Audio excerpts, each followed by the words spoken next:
새벽에 함께 예배 자리에 나오신 성도님들을 주님의 이름으로 축복합니다. 우리 함께 기도하고 찬양하며 예배 자리로 나가겠습니다. 함께 기도하겠습니다.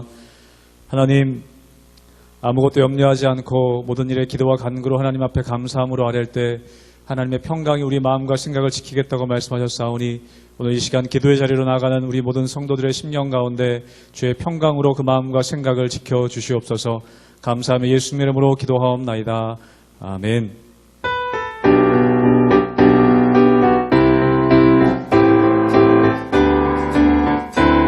고백합니다. 슬픈 마음 있는 사람, 슬픈 마음 있는 사람, 예수 이름 믿으며 영원토록 변함없는 기쁜 마음 얻으시. 슬픈 마음 있는 사람, 슬픈 마음 있는 사람, 예수 이름 믿으며 영원토록 변함없는 기쁜 마음 얻으리. 예수의 이름은 세상의 소망이요,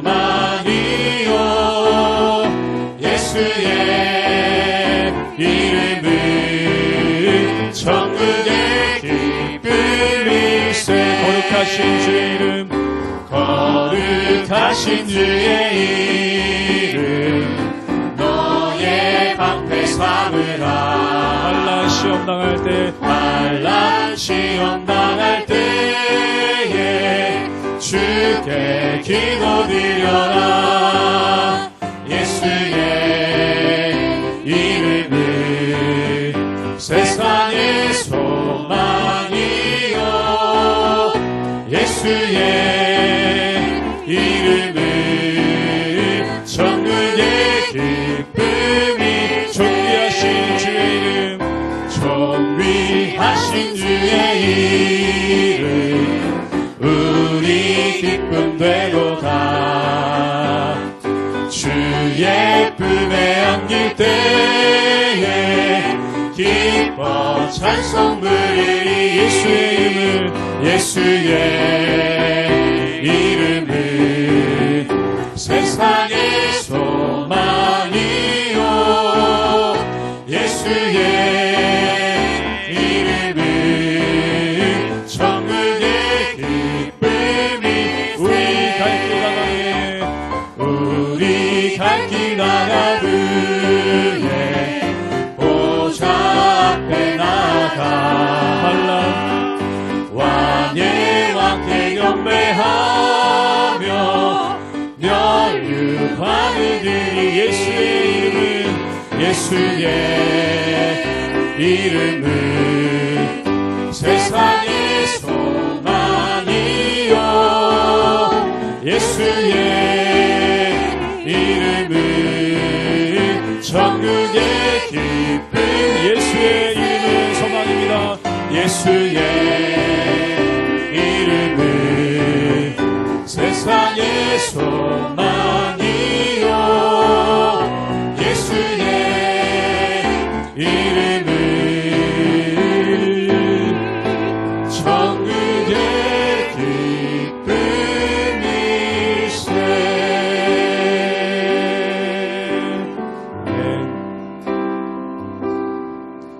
내가 주인 삼은 모든 것 내려놓고 내 주 되신 주 앞에 나가.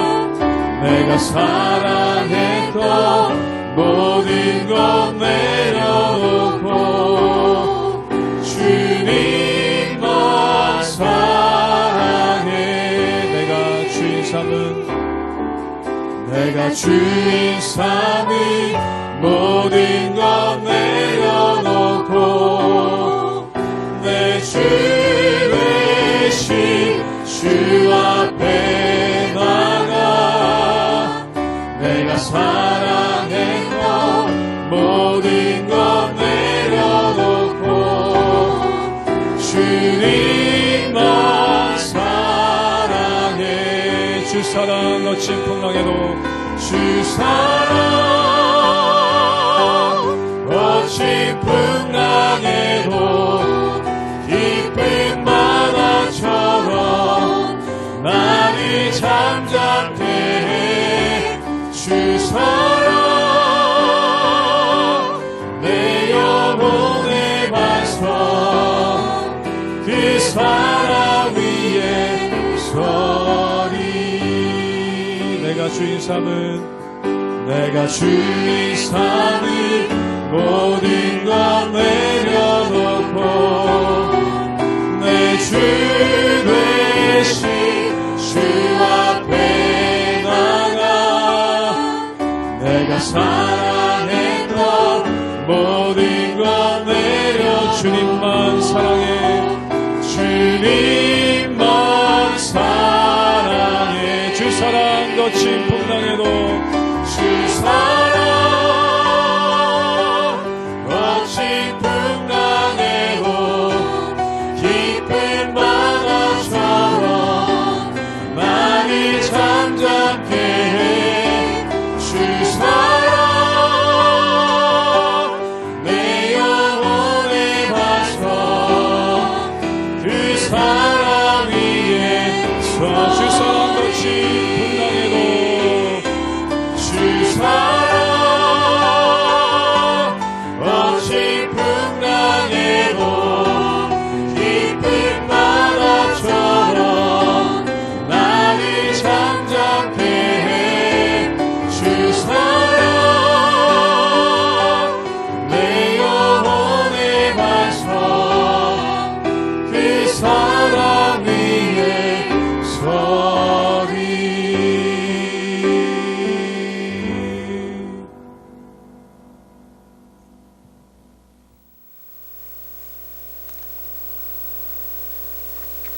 할렐루야. 우리 하나님의 은혜와 평강이 우리 성도님들 삶 가운데 날마다 가득하시기를 주님의 이름으로 축원합니다. 오늘 말씀 가운데 보면은 광야에서 시험을 받으신 예수님께서 이제 본격적으로 사역을 시작하시게 되는 것을 보게 됩니다. 그리고 갈릴리를 두루 다니면서 복음을 전하시고 천국에 대한 복음을 전파하시는데 예수님께서 사역을 시작하시면서 한 가지 하신 것이 있습니다. 그것이 무엇인가? 바로 제자를 부르셨다는 것이죠. 예수님께서 제자를 부르셨다는 것에는 두 가지 의미가 있습니다. 첫 번째는 동역의 의미가 있죠. 예수님께서 제자들과 함께 다니시면서 그들과 동역을 하셨다는 것입니다. 그 다음에 두 번째 의미는 뭐냐면 바로 양육의 의미가 있습니다. 그 양육의 의미는 무엇입니까? 제자들을 세우시고 또한 그들이 사도로서 복음을 전할 수 있는 그러한 사람으로서 양육하시는 그러한 모습이 그 안에 있다라는 것이죠. 즉 예수님께서 사역을 하시면서 두 가지를 굉장히 중요하게 생각하셨는데 동역과 양육이라는 것입니다. 따라서 우리도 예수님을 본받아서 이 세상 가운데 사역할 때 동역하고 양육하는 것, 이것이 굉장히 중요하고 필요한 것이라는 것이죠. 그래서 우리 삶 가운데 주님의 일들을 감당할 때 우리에게 좋은 동역자가 있기를, 또한 우리가 많은 사람들을 양육할 수 있기를 위하여 기도하며 나가시는 우리 모든 성도님들 되시기를 주님의 이름으로 축원합니다. 마태복음 4장 12절에서 25절 말씀입니다. 예수께서 요한이 잡혔음을 들으시고 갈릴리로 물러가셨다가 나사렛을 떠나 스불론과 납달리 지경 해변에 있는 가버나움에 가서 사시니 이는 선지자 이사야를 통하여 하신 말씀을 이루려 하심이라. 일러스되 스불론 땅과 납달리 땅과 요단강 저편 해변길과 이방의 갈릴리여, 흑암에 앉은 백성이 큰 빛을 보았고 사망의 땅과 그늘에 앉은 자들에게 빛이 빛이었도다 하였느니라. 이때부터 예수께서 비로소 전파하여 이르시되 회개하라, 천국이 가까이 왔느니라 하시더라. 갈릴리 해변에 다니시다가 두 형제 곧 베드로라 하는 시몬과 그의 형제 안드레가 바다에 그물 던지는 것을 보시니 그들은 어부라. 말씀하시되 나를 따라오라. 내가 너희를 사람을 낚는 어부가 되게 하리라 하시니 그들이 곧 그물을 버려두고 예수를 따르니라. 거기서 더 가시다가 다른 두 형제 곧 세베대의 아들 야고보와 그의 형제 요한이 그의 아버지 세베대와 함께 배에서 그물 깁는 것을 보시고 부르시니 그들이 곧 배와 아버지를 버려두고 예수를 따르니라. 예수께서 온 갈릴리에 두루 다니사 그들의 회당에서 가르치시며 천국 복음을 전파하시며 백성 중에 모든 병과 모든 약한 것을 고치시니 그의 소문이 온 수리아에 퍼진지라. 사람들이 모든 앓는 자, 곧 각종 병에 걸려서 고통당하는 자, 귀신 들린 자, 간질하는 자, 중풍병자들을 데려오니 그들을 고치시더라. 갈릴리와 데가볼리와 예루살렘과 유대와 요단강 건너편에서 수많은 무리가 따르니라. 오늘 말씀 가운데 보면은 예수님께서 복음을 전하십니다. 그리고 그 천국에 관한 복음을 전하시면서 가장 먼저 하신 일 중에 하나가 바로 제자들을 부르셨다는 것이죠. 그러면 어떤 이들을 제자로 불렀는가? 오늘 말씀 가운데 잘 나와 있습니다. 우리 함께 마태복음 4장 19절의 말씀을 함께 읽도록 하겠습니다. 우리 다 같이 읽겠습니다. 말씀하시되 나를 따라오라. 내가 너희를 사람을 낚는 어부가 되게 하리라 하시니. 오늘 말씀 가운데 보면은 예수님께서 부르신 제자들은 바로 어부들이었습니다. 즉 갈릴리 바닷가에서 고기를 낚고 있었던 어부들을 주님께서 부르셨죠. 그리고 그들에게 어떤 사명을 줍니까? 이제 너희를 사람 낚는 어부가 되게 하리라 라는 그러한 말씀을 그 가운데 주셨다는 것입니다. 근데 이 말씀을 보면서 참 궁금한 게 있습니다. 예수님은 제자를 어떤 사람을 삼으셨는가? 내가 제자가 되겠습니다 라고 찾아오는 사람이 아니라 예수님께서 직접 찾아가셔서 제자가 되게 하셨다는 것입니다. 사랑하는 여러분, 여기 하나님의 원리가 있습니다. 하나님의 일은 내가 하겠다고 해서 하는 것이 아닙니다. 하나님께서 나에게 맡겨주셔야 그 모든 것들을 감당할 수가 있다는 것이죠. 그럼 어떤 사람들에게 맡겨주십니까? 이 말씀 가운데 보면은 예수님의 제자들은 율법사나 또한 어떤 종교인들이 아니었습니다. 그럼 어떤 사람이었냐면 자기의 삶의 자리에서 최선을 다해서 일하고 있던 사람들, 이런 사람들을 주님께서 제자로 부르시고 그들에게 사명을 맡겨주셨다는 것이죠. 즉 다시 말해서 이 베드로나 다른 제자들은 한 번도 다른 사람들에게 복음을 전파해 본 적이 없습니다. 그런데 이렇게 경험 없는 사람들을 불러서 주님께서 이 일을 맡기신 이유가 무엇입니까? 바로 약한 자를 들어 강한 자를 부끄럽게 하시는 하나님의 은혜가 그 가운데 있기 때문에 그렇죠. 사랑하는 여러분, 주님의 일은 내 경험으로 하는 것이 아닙니다. 주님의 일은 내 능력으로 하는 것이 아닙니다. 그럼 무엇을 하는가?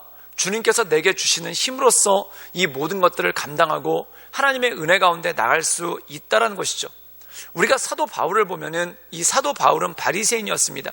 그리고 종교인이었죠. 그런데 그때는 하나님께서 그를 쓰시질 않았습니다. 그리고 오히려 그는 교회를 핍박하는 핍박자였습니다. 그런데 그가 다메섹 도상에서 눈이 머는 그러한 일이 생겼죠. 그러고 난 다음에 그가 바로 자기의 지식을 가지고 쓰임을 받았나? 그게 아니라는 겁니다. 아라비아 광야에서 3년, 그리고 그의 고향인 다소에서 11년 정도를 직거를 합니다. 즉 다시 말해서 그의 모든 것들이 다 사라졌을 때, 또한 그가 자신의 지식을 더 이상 자랑할 수 없을 때, 그때 14년이나 지난 다음에 그제서야 이 바나바가 다소에 있는 바울을 찾아와서 그를 데리고 안디옥 교회에 가면서 이 바울의 사역이 시작됩니다. 사랑하는 여러분, 이것은 무엇입니까? 내 능력에 의해서 쓰임받는 것이 아니라 주님의 은혜로 바로 쓰임받는다는 것입니다. 사랑하는 여러분, 이들은 어부들입니다. 그런데 어부들이 어떻게 사람을 낳고 어떻게 복음을 전하겠습니까?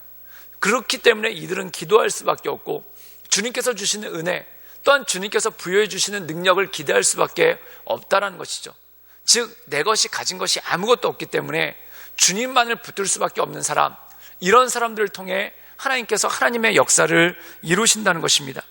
우리 함께 마태복음 4장 23절의 말씀을 읽도록 하겠습니다. 제가 읽겠습니다. 예수께서 온 갈릴리에 두루 다니사 그들의 회당에서 가르치시며 천국 복음을 전파하시며 백성 중에 모든 병과 모든 약한 것을 고치시니. 오늘 말씀 가운데 보면은 예수님께서 하신 일들이 있습니다. 그게 뭐냐면 첫 번째 가르치시고 또한 전파하시고 모든 약한 것을 고치셨다는 것입니다. 그렇다면 예수님의 사역을 한마디로 요약하면 무엇입니까? 바로 회복의 사역이라는 겁니다. 여러분, 회복이라는 건 무엇일까요?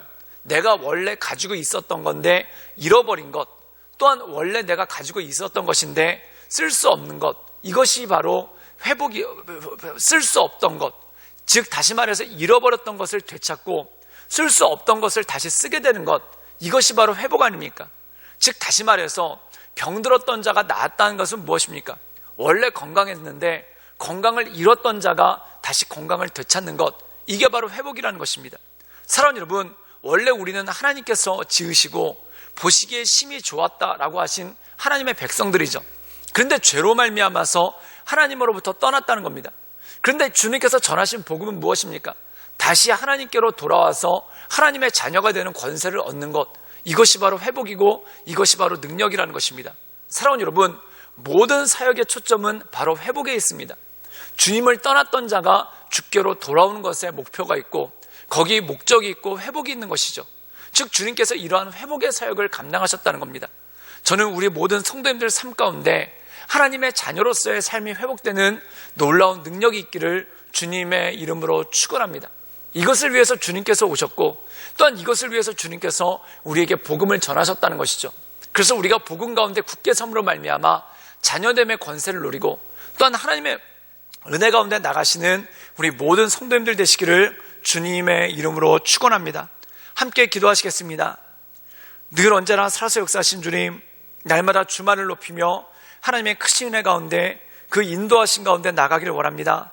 날마다 우리의 삶을 강건케 하시고 또한 날마다 우리의 삶을 온전케 하셔서 크신 주님만을 높이며 크신 주님의 은혜 가운데 그 인도하신 가운데 우리가 날마다 나아갈 수 있도록 주여 도와주시고 인도하시고 또한 하나님의 크신 능력과 은총을 덧입혀 주시옵소서.